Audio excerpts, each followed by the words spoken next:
No caso dos testes de unidade, quantidade não é tão importante quanto a gente imagina. Não é. Na própria ideia do Visual Studio, a gente tem ali a quantidade de testes de unidade, a quantidade de testes que tem dentro do seu projeto, testes funcionais, testes de integração. E às vezes a gente olha para aquele número e acha que é muito legal.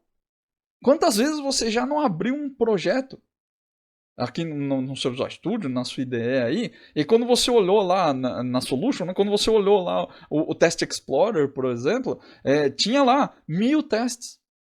Ou, em outras situações, tem 5 testes. É claro que, se você tem 0 testes, ou nesse caso, se você tem 5 testes, né, se você tem um base code, aí, sei lá, de 100 mil linhas, provavelmente 5 testes é pouca coisa. Provavelmente você teria que ter mais testes. Mas não significa que aquilo é um cenário bizarro, que aquilo é um cenário desastroso. Desastroso mesmo é você não ter teste.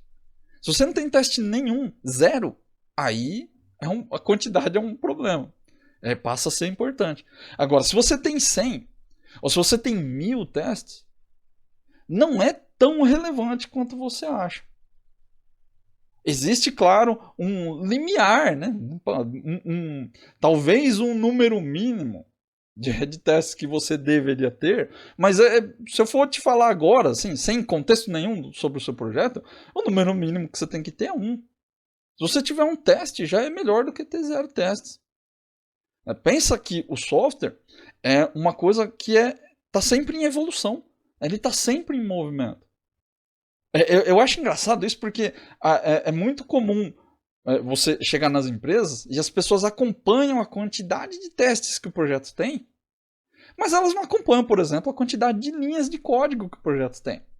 E linhas de código é uma coisa muito mais relevante, na maioria dos casos, aí, do que a sua quantidade de testes de unidade que tem lá. Como eu disse, não que a quantidade não seja importante, né? Mas o tamanho do seu base code vai te dar uma noção melhor. Se você tem um código que tem 100 linhas, de repente 5 testes são suficientes. Agora, se você tem 100 mil linhas, provavelmente não. Então a proporção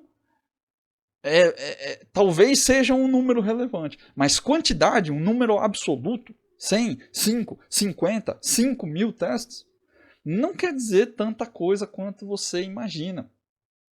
Até porque a quantidade de testes pode ser alta, mas você pode ter um monte de teste ali que não testa nada. Então não adianta você ter um montão de testes se eles não têm qualidade.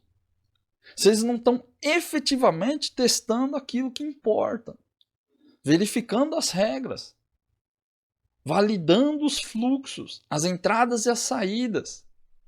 Verificando principalmente se os requisitos são atendidos. Se o software faz aquilo que a gente precisa. É por isso que quantidade não é tão relevante assim quanto a gente acha.